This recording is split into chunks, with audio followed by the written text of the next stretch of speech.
What's up? What's up? What's good with everybody? And as always, I like to welcome you motherfuckers to the Hood on Lock. I am your host, Sensei Official. Make sure you tap in with me on all social media platforms under Sensei Official or the company brand The Hood on Lock. Man, unfortunately, we got a bad story today. RIP to Jaydayoungan, man. Now, the Hood keep it real about, these topics and I wasn't a big fan of his music. I actually hadn't heard any of it really.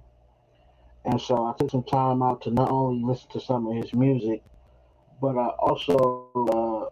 I didn't rush to do a story on it. Over here, it's not about clickbait and it's not about being the first one with the story.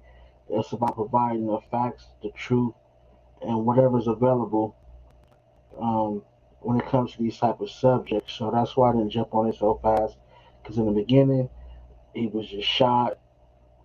Then we found out he passed away, and since then there's been other information that has came to the table that we're going to discuss.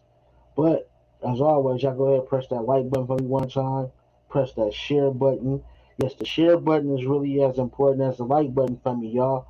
So the same way y'all show support by hitting that like button, share my shit on social media. Share it on your Facebook, your Instagram, your Twitter. You know what I'm saying? Because the bigger I grow, the more I can give back to you guys. And y'all know how I do it over here at the Hood on Lock. So let's go ahead and tap into some of this shit and find out what really went on. Okay, so as always, I tapped in out of here and I was sitting there saying, that's weird. But anyway, I already read it, so with it. Jelly and she pulled up with 3 men out with around the house. Jelly had to run inside the house, and as he was trying to run inside the home, he was met by 2 other gunmen that came from the side of the home. So this definitely seems like it was a targeted hit, setup, whatever you want to call it. But the fact that as he was running into the house, Eddie Young was running to the house, he was the man that came from the side of the house, at least a minimum of 8 rounds at Jay, which I'm not sure if all of them hit him, whatever it was. It was enough or the right spot to where Young is no longer here with us, y'all. I don't know too much about his street life, what he's into, or nothing like that, so I can't speak on that. But one thing I did notice when I was, doing my research into this shit, he has that new, what's that, CV, that new Corvette. That new Corvette, costs a nice amount of money. Now, I don't know if he's making payments or leasing it or if he bought it cash, but I also saw a video. Matter of fact, I'm going to show you guys this video right here. I want you guys to see. It's a video of somebody driving past Jaydayoungan's home. And it seems like Jaydayoungan is still living in the hood. One, I could be wrong.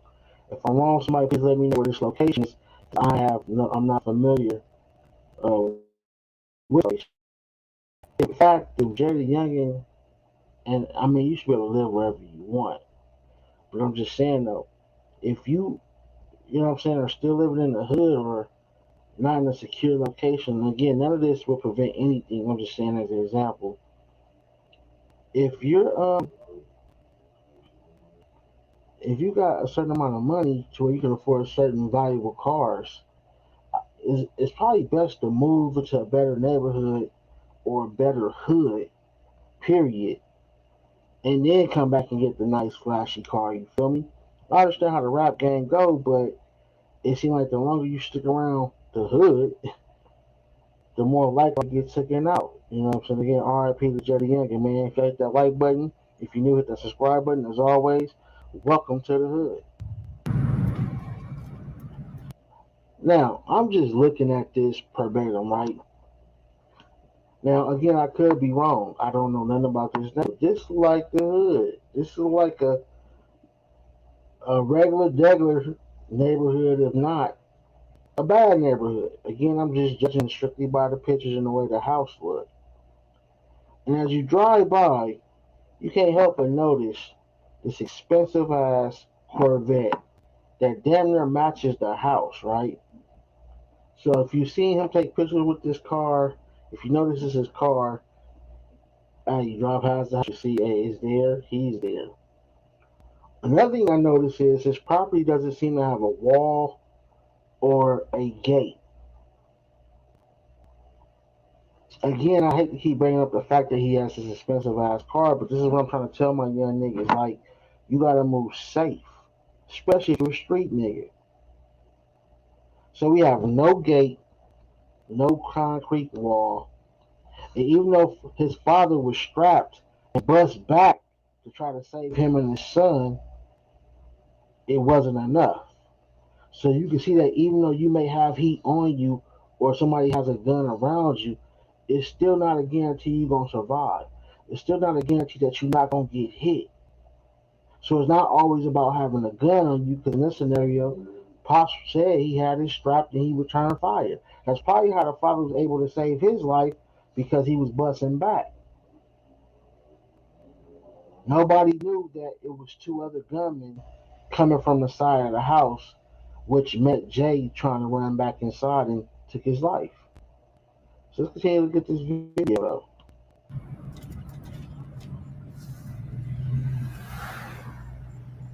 Look, and the point I'm making is, if you can afford that type, and I don't know if he lives here, maybe he was just visiting his parents. I could be wrong, you know. But if this is his home where he lives at, his residence, if you got that kind of car, man, you gotta have a little bit more security around. Because haters is always waiting on the opportunity to get you.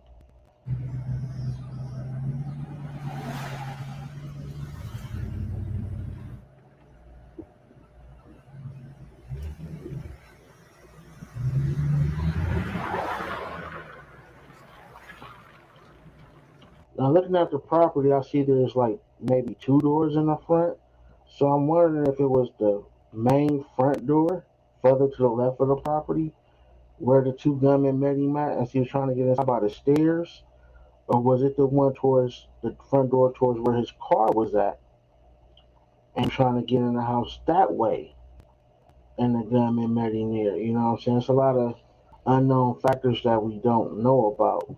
But either way it go, this definitely was targeted, man. Anybody know anything about Jaydayoungan as far as his street life, or a gang he might be from, or beef he might be having? Feel free to tap in. I'm gonna drop the StreamYard link. You also can use the call-in number at the bottom of the screen. What's up, Miss Goldie? See you in the building. Anybody want to send their condolences or a shout out to him and his family? Feel free to tap in. Again, this is a tragic loss, y'all. But this neighborhood, like I said, doesn't look too upscale.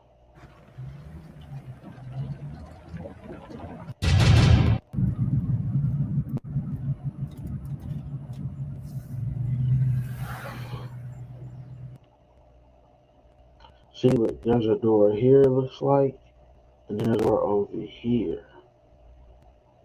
So one in the front by the bushes, and then one over here by this black car, it looks like. So I wonder which one was they coming. And then, I mean, they had to come from the back. So let's back up some.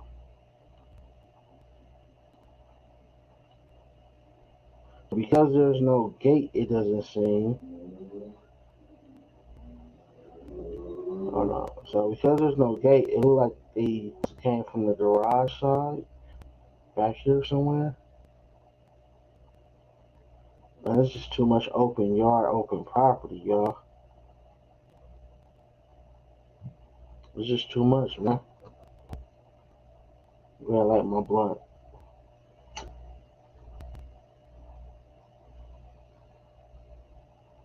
What's up, Ms. G? You wanna call in and give your opinion on this? Feel free to tap in, y'all. R.I.P. to Jaydayoungan.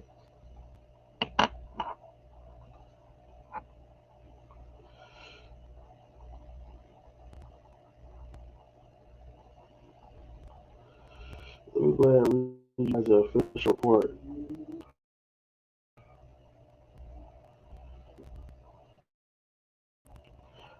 Like I said, rapper Jaydayoungan was fatally ambushed by five gunmen, according to his father, who was their son was gunned down.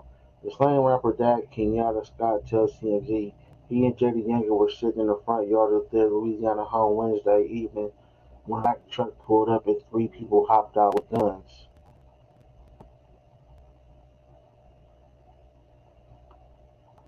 Scott then tried running inside the house, but two more people with guns approached from the side of the property, and then shots rang out. Also, they both tried to get in the house. Okay. Jaydayoungan's father said he was armed too and shot back to the man himself and his son. Scott was shot twice in the arm, while Jaydayoungan was struck at least 8 times. His dad remains in the hospital. Jaydayoungan lost a lot of blood in the shooting and underwent surgery, but died in the hospital. So he was still alive and breathing when he got to the hospital, but they couldn't keep him alive due to all the blood he had lost. Damn. So some of the bullets probably hit an artery or struck a major vein or something, which caused him to bleed out a lot. The father being shot, he probably wasn't able to apply pressure to a lot of the wounds, depending on where he was shot at. The rapper dad believes his son's murder was the result of jealousy. They made it out of Bogalusa. He thinks whoever was behind the shooting was envious of Jaydayoungan's success. Okay, so he made it out of his neighborhood, so that was the neighborhood they were living in? That's what I'm assuming based on what they said. They moved out of their neighborhood.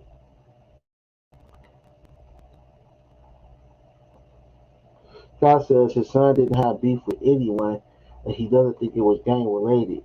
He does not think Jaydayoungan knew the gunman. Hold on, Pops. Hold on, Pops. Hold on. Five gunmen. Three in the front, two from the back, nigga.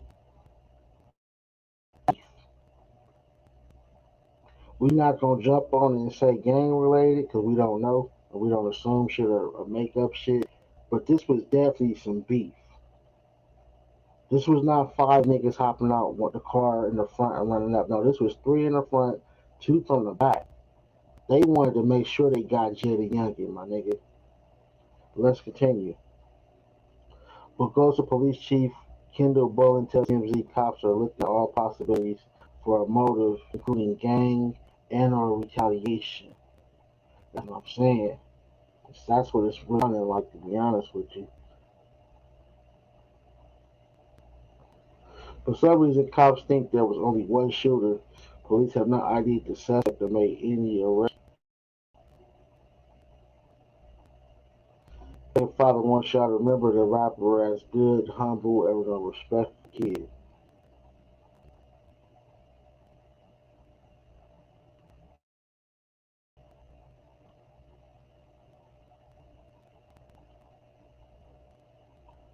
Yeah, Miss Goldie, I've heard of him before, but I never really listened to his music, man.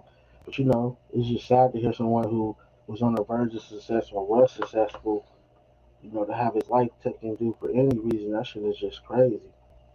Every time we look up, somebody's dying for whatever reason, man.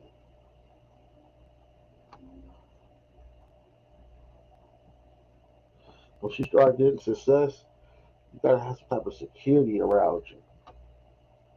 You got to, even more than one.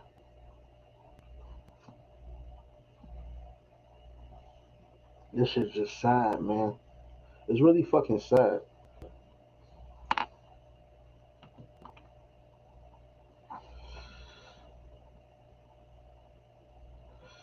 It's crazy. These niggas came to his house, didn't give a fuck.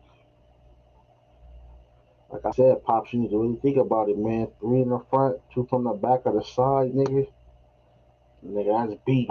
That's an issue. Shit, that many niggas, if it ain't gang related, nigga, or retaliation, somebody spent the bag. Somebody had to. If it wasn't retaliation or gang related, that's too many motherfuckers. But you know what's crazy about these type of situations though? All it takes is for one nigga to slip up. All it takes is for one nigga to get caught. All it takes is one of them houses or street lights to get a picture of a car speeding off or zooming away from the scene.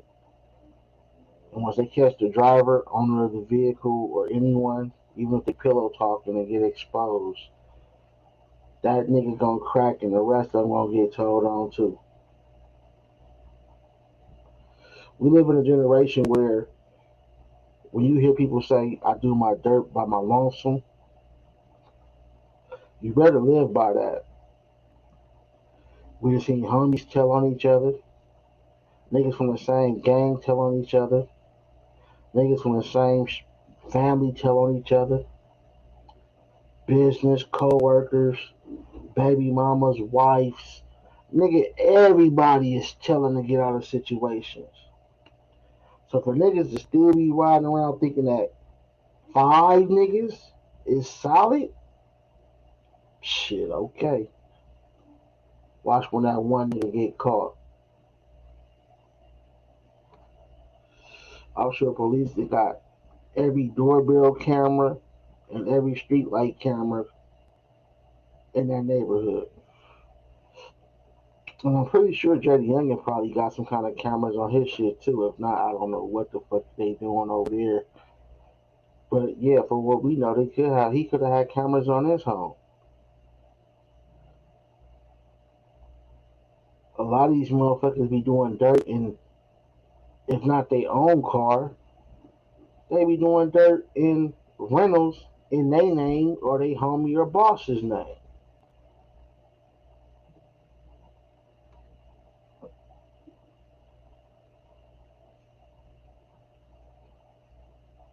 We in a generation of a lot of dummies. We got a lot of dumb men and a lot of dumb women out here that's doing dumb shit.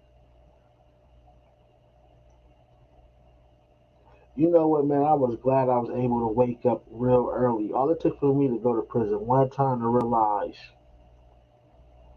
a lot of shit just ain't worth it.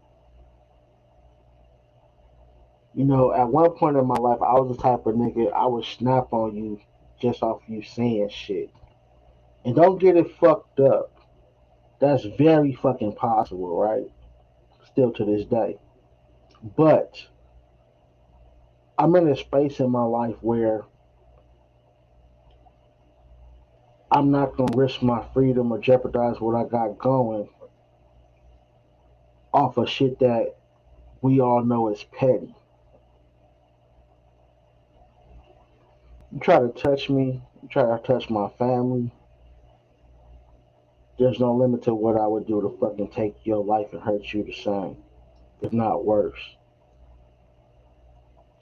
But as far as people speaking and saying certain things, especially when it comes to the internet, I'm glad to say I'm not that person that I once was because I would throw everything away behind fucking up one of these bloggers just to prove a point. They'd be sitting in jail miserable and mad like, damn, why'd I do that? Now again, don't take what I say lightly because it's not hard to be that nigga once again, but I am trying to be in a space where, you know what I'm saying, a smarter space at that.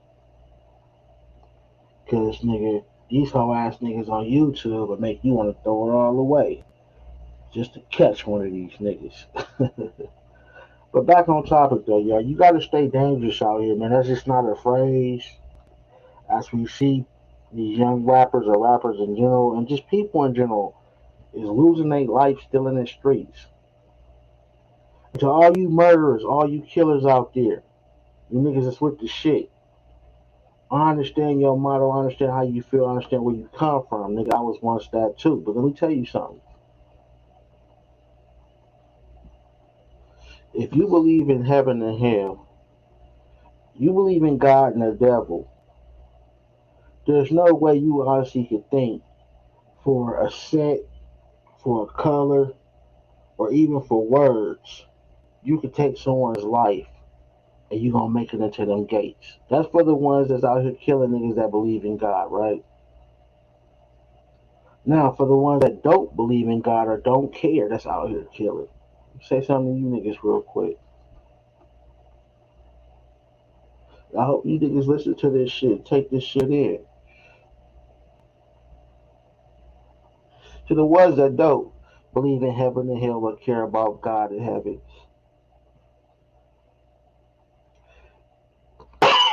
unless you, excuse me, you know I be smoking all that gas.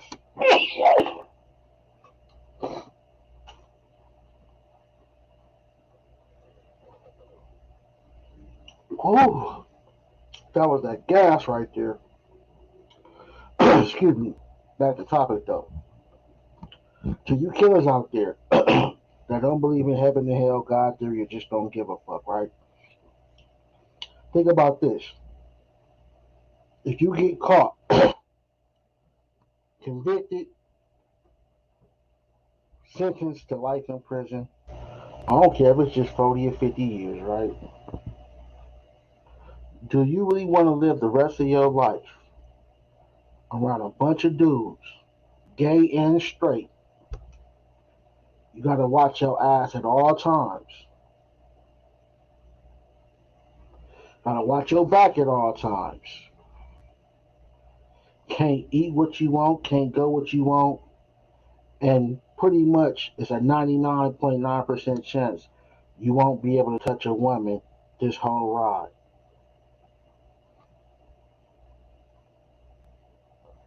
I don't care how hard you look from the set. I don't care what people say about you in these streets. If the final result is you resting every day behind the walls with the booty bandits, the murderers,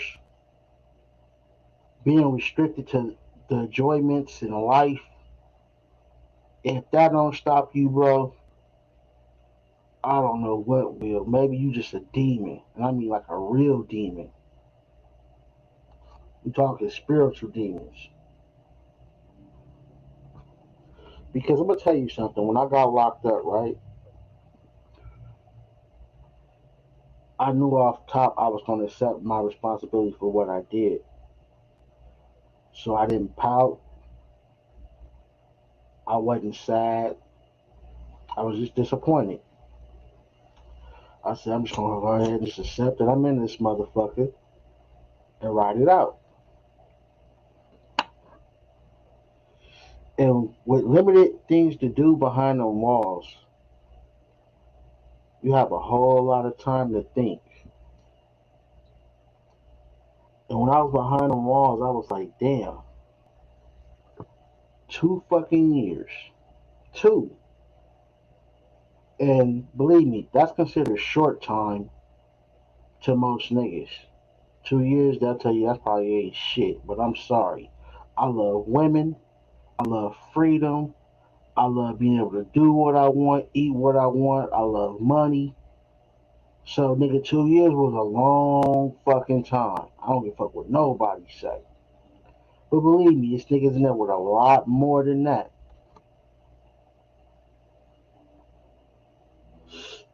So while I was in there, most of the time during when it's time to like go to sleep or whatever, I would just sit there and think like, nigga, can I do this 10 years? Can I do this shit 20 years?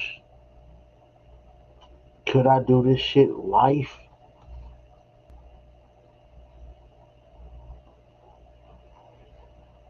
The answer is no. If forced to, then I have no choice, right? Of course I can survive it. But what I'm saying is, would I want to? The answer is fucking no. Hell no. Not touch a woman for life for 10 or 20 or 30 years? Hell no. Not being able to travel, eat good that long? Hell no. Nigga have to watch your back all the time, 24, 7 days a week for your eternity, nigga? Hell no. When you hear niggas say, hey, look, homie, stay out them streets, there's only two choices: death or jail. But you know, you can never apply anything to all, right? So we are living witnesses, and we all know or know people who are gangsters who have survived and are free. But what you don't know is the ratio to that. I'm just guessing, but it's probably like 100, if not 1,000 to 1, that make it all the way through that gang life without life in jail or death. And even then, you might have survived a couple of shootings or gunshots. That's what you don't know. So you got to ask yourself, do I keep doing this shit? Somebody either gonna kill me in retaliation, or I'm gonna end up in jail for the rest of my life. Because eventually, it's just a matter of time before you get caught. That's just the rules of life. That's just the rules of life. Okay, you may get away with 3 bodies, but that fourth body you might get caught on. Or you might get away with 1 body, get caught on the second one, or you might get caught on the first body. Either way it go, at any point you are caught, you are fucked. We all can get on YouTube right now, and we can see clips of hardcore killers, from regular killers to gang banging killers, all crying, breaking down when they hear life. When they hear 30, 40, 50, 60 years, and they're already 30 years old, 28, 29. I mean, if you have kids, you won't see them no more. Baby mama, wife, she belonged to the streets. Funeral of your mom and dad, loved ones, you won't be attending those. All the holidays, I don't know about y'all, but Hood is big on the fucking holidays. I love Thanksgiving, Christmas, New Year's, 4th of July, a few others. You feel me? And I ain't gonna lie, the 2 years I was in there, yeah, I celebrated with the homies. We had our own type of, and I do mean our own type of Thanksgiving, our own type of Christmas and New Year's party. Yeah, it was cool. Shout out to the homies. But that shit wasn't nothing like the ones outside, nigga. Unlimited food, all the shit that you like to eat, as much as you want. Wake up in the middle of the night, make another plate. Wake up the next morning, reheat the leftovers. Going to 4 or 5 or 10 different relatives' houses and bringing home a plate from everybody's shit. Partying all night, chopping it up with your loved ones. Spoiling your kids and your loved ones on Christmas. Man, I missed all that shit. And I missed it twice. I missed my C-Day twice. Never had missed a C-Day before in my life. Again, yeah, I celebrated with the homies in there. Shout out to the homies. I appreciate y'all looking out. But again, nigga, birthday in prison ain't nowhere close to a birthday on the outside. There are lifers right now who will never get out, and all they do is spend time talking to the youth, other juvenile criminals and shit. Telling them, like, look here, nigga, don't become me, my nigga. I can never get out this motherfucker. Don't be me. Because one thing they realize is, I don't care how hard you is, I don't care how quick you is to shoot and kill a motherfucker. Once you are caught, nigga, and reality hits you, nigga, your ass humble yourself, but then it's too fucking late. So again, to all you killers out there, man, look, catch a fade, man. If you don't like a nigga, catch a fade. Beat the nigga up. Yeah, you can still go to jail for beating up a nigga, but most of the time, if it's some street shit, a nigga can't call the police on you. He's about to let them wounds heal and come back and beat you up. Put the fucking guns down, man. Catch a fade. At least you back at life. At least you still outside. The goal is to stay out.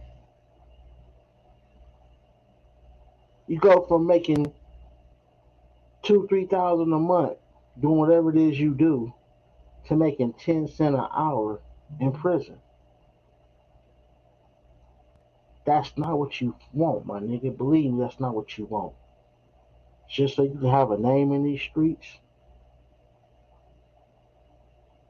is that really worth it, my nigga? I'm glad I woke up. I'm glad I did. Any real nigga will tell you this shit is stupid. A lot of us did it because, especially in my generation, it was popular. The girls loved the gangsters.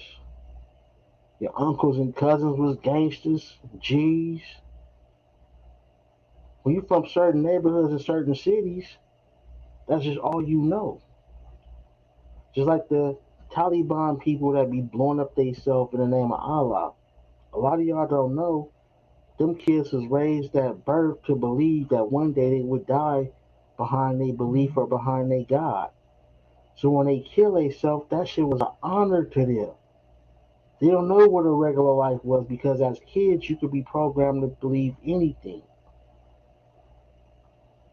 You get what I'm saying? It's the same thing. So when you're programmed that, man, all your relatives is gangsters, they from this where, they from there, they G's, they bodying niggas, they beat niggas up, they do all this shit. You like, okay, that's in the bloodline. That's what we doing. Okay, cool. But what they don't tell you is the reality of it is now there's a lot more cameras. Now there's a lot more telling going on. Now you can't trust a motherfucking soul. So again, before you pull that motherfucking trigger, ask yourself, do you want prison to be your motherfucking reality for the rest of your life? Catch a motherfucking fade and avoid the shit. And that's keeping it gangster. That's keeping it hood. And that's what being a man is about. I am Sensei, your official recipes to Jaydayoungan. And as always, I'd like to welcome you motherfuckers to the hood on lock. I'll holler at y'all next time. Peace.